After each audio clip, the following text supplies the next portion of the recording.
qué tanto es tu propiedad si no puedes disponer libremente de ella? Si el gobierno se mete y limita las noches que se pueden ofertar en una plataforma como Airbnb. Lucy Bravo, Lucy, qué gusto, ¿cómo estás? Bien, buenas noches. Muy buenas noches, Carlos. Hola, Carlos, buenas noches. Muy buenas noches, Arturo Dama. Arturo. Manuel, Lucy, Carlos, buenas noches, ¿cómo están? ¿Qué tanto es tu departamento, tu casa, si solamente puedes disponer de esa propiedad cuando el gobierno me lo permite?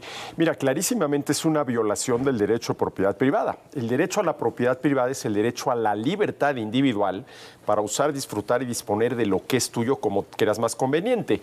Y una manera que tenemos de disponer de lo que es nuestro es rentándolo a quien nos dé la gana, por el tiempo que nos dé la gana y por el alquiler que hayamos pactado con quien va a alquilar aquello.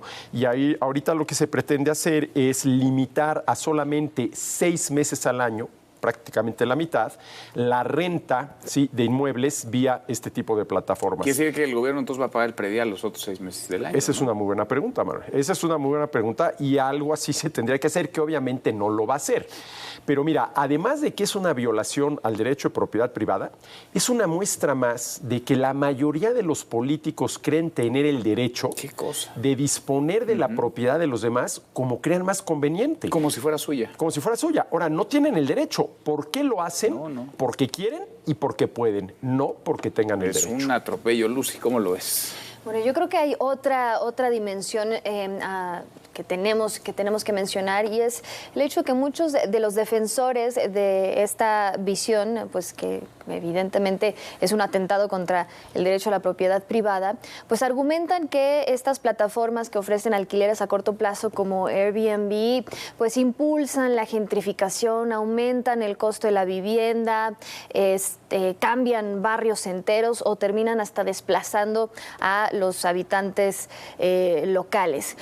Pero yo creo que este enfoque pues tiene muchas fallas, por decirlo menos, porque la gentrificación es un fenómeno muchísimo más complejo, muchísimo más amplio, que se debe a factores económicos, sociales y hasta culturales, porque una escasez de vivienda a precios accesibles, pues se debe más que nada pues a una pues falta de construcciones y sobre todo de servicios e infraestructura de calidad que atienda precisamente la creciente demanda para, pues imagínense, una población también en aumento que pues voltea a ver estas áreas urbanas como pues una opción de vivienda.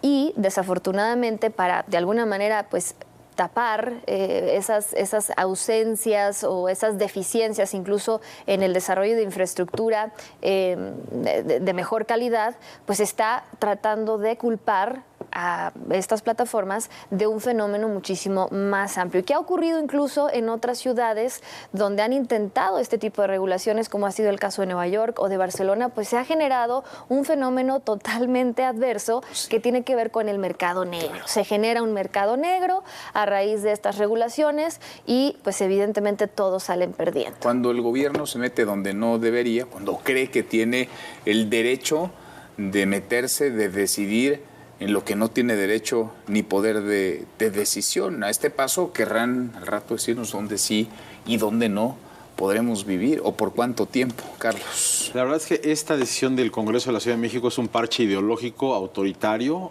que efectivamente atenta contra la propiedad privada, y yo creo que tiene un origen que ellos mismos, los burócratas que están al cargo de la administración de la Ciudad de México desde hace ya mucho tiempo, pues generaron, porque sabemos que este déficit de vivienda en la capital es de décadas, y sabemos que este fenómeno que a muchas personas les gusta llamar gentrificación, ¿no? El encarecimiento de la vivienda es algo que en muchas ciudades del mundo ha ocurrido durante décadas, es decir, tú ves Londres, por ejemplo, París, Nueva York, lugares como San Francisco, y antes de que existiera Airbnb, pues existían estos fenómenos de encarecimiento de la vivienda.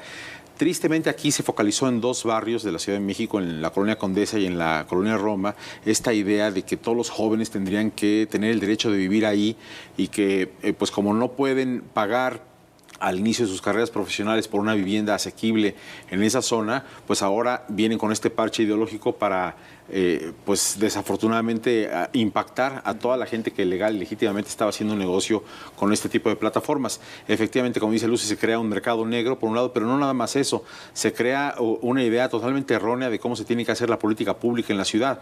Esto me recordó lo que ha ocurrido en los últimos años con este tema de los pastelitos y panquecitos a los cuales se les obligó, no nada más a eso, sino a mucha comida procesada, poner unos rombos de exceso de calorías y exceso de grasas y exceso de sodio y ese tipo de cuestiones, con objeto, se dijo en su momento, de que tendría que bajar la obesidad y la diabetes. Y no hemos visto hasta el momento los resultados ni las mediciones de cómo bajó después de 5 años la obesidad y la diabetes en este país. Es decir, son políticas públicas mal diseñadas, con una idea errónea de que supuestamente van a corregir una problemática y luego ni siquiera lo miden. Y creo que así como en el tema de obesidad y diabetes estuvimos en una batalla, ¿no?, con argumentos diciendo eso no lo va a solucionar, ahora estamos en esta otra y yo creo que tampoco va a solucionar el déficit de vivienda. Al contrario. Mira, hay colonias, por ejemplo, como Viaducto Piedad, Nativitas, o por ejemplo Clavería en Azcapotzalco, San Álvaro, también en esa zona de la ciudad, en donde están limitados las construcciones a casas unifamiliares, no se pueden construir 3, 4 pisos, por ejemplo. Si los burócratas que están a cargo de la planeación urbana de la Ciudad de México corrigieran ese tipo de cuestiones desde hace tiempo, muchos desarrolladores de vivienda habrían edificado edificios de 4 o 5 niveles y se habría subsanado el déficit de vivienda desde hace tiempo. Pero no, porque tiene una enorme carga ideológica esto, como ustedes bien lo apuntan. A ver, tienes tu departamento o tienes tu casa, la quieres rentar, hoy no puedes más que la mitad del año, porque lo decidieron así, se les pudo haber ocurrido que fueran 3 meses nada más, o 6 meses, o 10 meses, total. Ya en el mundo de las ocurrencias cualquier cosa se vale. Al rato te dirán que no la puedes rentar en más de 5,000, 10,000, 20,000 pesos, porque así se les ocurre. Y así vamos dando como sociedad pasos muy peligrosos. Sí, que no sería, permitir. por ejemplo, el siguiente paso. Te obligo a rentar nada más por 6 meses y no puedes cobrar más de determinada cantidad por la renta, ¿no?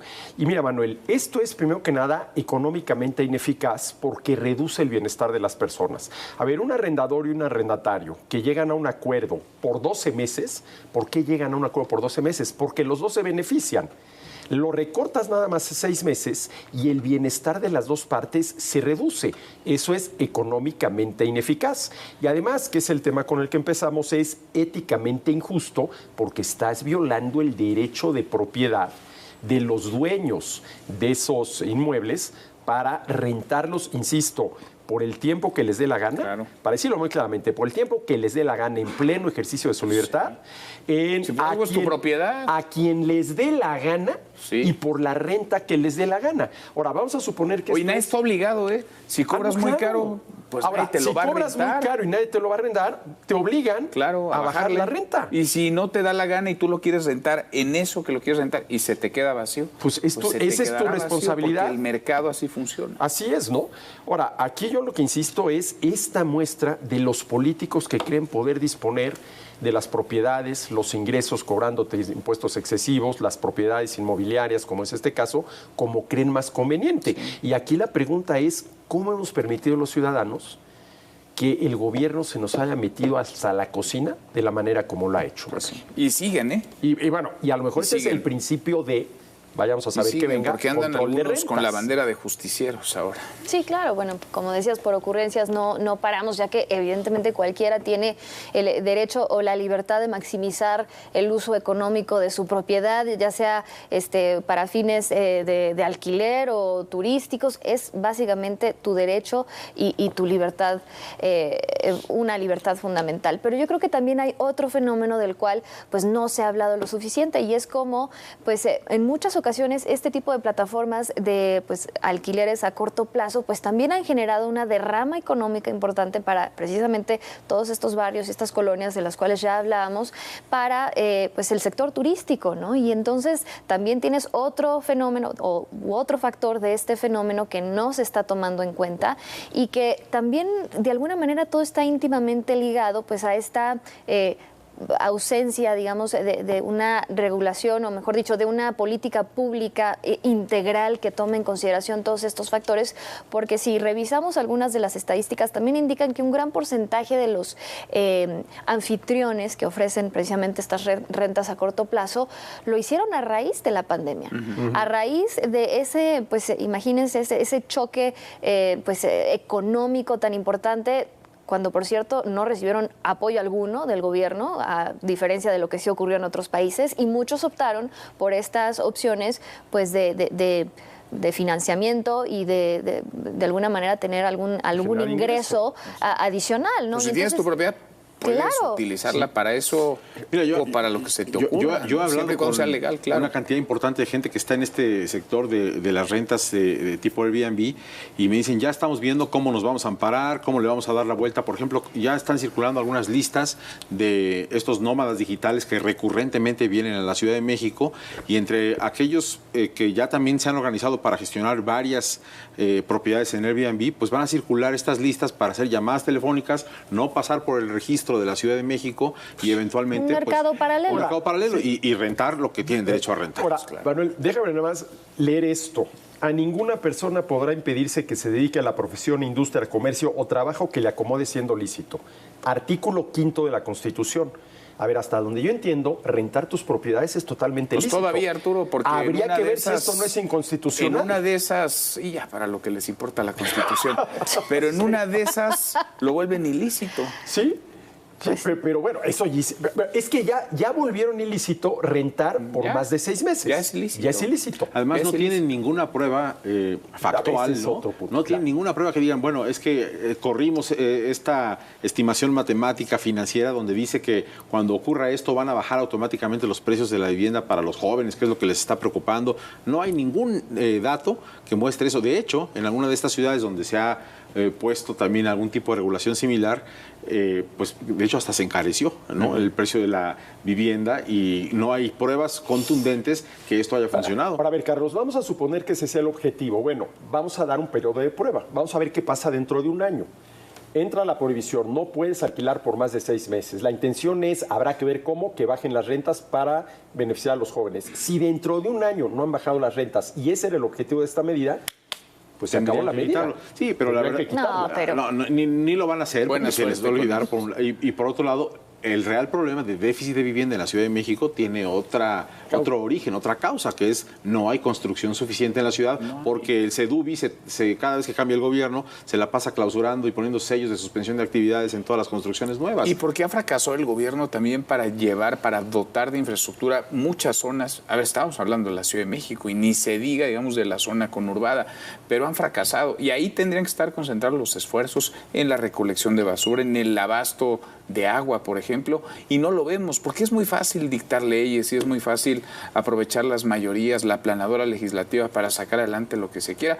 Es muy difícil asumir su tramo de responsabilidad y tomar decisiones serias al momento de ejercer cargos. Y no hay que desestimar, déjeme terminar este argumento que decía, el tema de CEDUBI sí es grave, porque yo vivo cerca de un edificio de 4 pisos que remodelaron en la administración pasada, y yo creo que durante la remodelación, que duró 1 año y medio, tuvo cuando menos 5 veces sellos de suspensión de actividades y sellos de obra clausurada, para que seguramente le bajaron una cantidad de dinero al que remodeló enorme, para después que terminara y siendo un edificio funcional, como seguramente lo proyectó el desarrollador desde el principio de la remodelación. Y luego está el tema, a ver, de la competencia. Y esto lo hemos platicado en otras ocasiones también cuando hablamos, por ejemplo, de los taxis y de los servicios de taxi por aplicación. Es decir, ¿dónde queda la decisión del usuario, de nosotros, de elegir lo que mejor nos parezca, de subirnos a un taxi porque nos parece que hace un buen servicio, o de irnos en un taxi de X o Y aplicación, porque hay varias opciones? Acá se acusa mucho también que están sufriendo, que hay una especie de competencia desleal hacia los hoteles o hacia algunos hoteles. ¿Dónde queda también la responsabilidad de nosotros como usuarios de comparar y de los prestadores de servicios de ofertar un producto de mayor calidad y que elijamos en libertad si nos hospedamos en un hotel, si nos quedamos en un departamento o en una casa? Bueno. ¿Por qué la imposición desde desde el gobierno. Bueno, a mí me parece que ese argumento evidentemente es una falacia por donde se vea, porque nunca puedes comparar el nivel de competencia de un pequeño propietario con una industria, una gran industria como es la hotelera. Eso por un lado, y al contrario, esto lo único que está haciendo es fomentando este monopolio al desplazar por completo a los pequeños propietarios, y si acaso quizás uno de los efectos a largo plazo pues sea regresar pues algunas viviendas, digamos, o lograr la disminución de los precios de las rentas a largo plazo para algunas viviendas, pero no atiende el problema estructural, no atiende el problema de fondo, que es esto que ya mencionamos, la escasez de vivienda, de infraestructura, etcétera. Y pues por supuesto que esto te plantea una visión totalmente paternalista, una vez más, por parte del gobierno, que no considera, uno, a sus ciudadanos capaces de ejercer sus libertades y sus derechos en plenitud, y por otro, que considera que los consumidores tampoco somos capaces de tomar decisiones que a nosotros nos convengan, y entonces tiene que venir papá gobierno a decirnos cómo y cuándo y qué es lo que nos conviene y qué solo por aquí. Y fíjate, el resultado es un antigobierno, porque la tarea esencial del gobierno es garantizar los derechos de las personas. Cuando el gobierno es el que los viola, como es este caso, pues ¿qué tienes? Tienes un antigobierno. Y está en, digamos, no sé si sea la palabra derecho, pero digamos, está en congruencia una persona que decide desoír una ley como esta, que es injusta, que atropella derechos, que va incluso en contra de la Constitución. Bueno, mucha gente está a punto de ampararse ante esta ley, gente que tiene 1, 2, 3 Airbnbs que vive de esto o que complementa su ingreso con esto, está tramitando amparos en este momento. Y con la reforma del Poder Judicial, pues vamos a ver qué pasa en el futuro, ¿no? Porque... Pero a ver, desobedecer una legislación con estas características, yo ¿se creo vale? Que a ver, ¿Se la vale pregunta, sí se vale. A ver, ¿qué haces ante una ley injusta? Casi tendrías la obligación moral de desobedecerla. A ver, es una ley injusta. Además, tenemos la obligación legal de respetar esa ley, sí, pero no la obligación moral. Y Airbnb tiene los mecanismos para desobedecerla, que es esa y otra plataforma los que tienen la capacidad de generar la información que estaría demandando el gobierno para los registros esos digitales donde todos los que tienen una casa o un apartamento se tengan que enlistar. Entonces creo que la empresa, incluso en otras partes del mundo donde también se le ha tratado de obligar al respecto, ha decidido no informar o informar parcialmente al respecto para no limitar el derecho de las personas de utilizar esa tecnología y el derecho de su vivienda. Pero lo único que va a ocurrir, una vez más, pues es un mercado ilegal paralelo. O sea, básicamente, muchos se van a parar, pero muchos se van a ir por la libre. Ilegal, pero no injusto. Porque no tiene nada de injusticia que tú y yo nos pongamos de acuerdo cuánto tiempo queremos establecer una relación. Oye, a ver, si yo ahorita pacto contigo, me quiero ir a vivir a tu casa 1 año, 2 años, y tú tienes una mejor la renta opción, nos ponemos de acuerdo y listo. A ver, y la única tarea del gobierno es, en caso de que tú o yo no cumplamos, hacernos cumplir, pero no meterse en qué condiciones vamos tú y yo a pactar un acuerdo del cual nos vamos a beneficiar los dos. Entre privados. Además, ni siquiera se discutió ante la sociedad de esta ley, ¿no? Y ¿sabes qué me llama la atención? La cobardía de muchos, porque hubo un montón de abstenciones, por ejemplo, en esa votación en el Congreso de la Ciudad de México, de diputados que se dicen de oposición.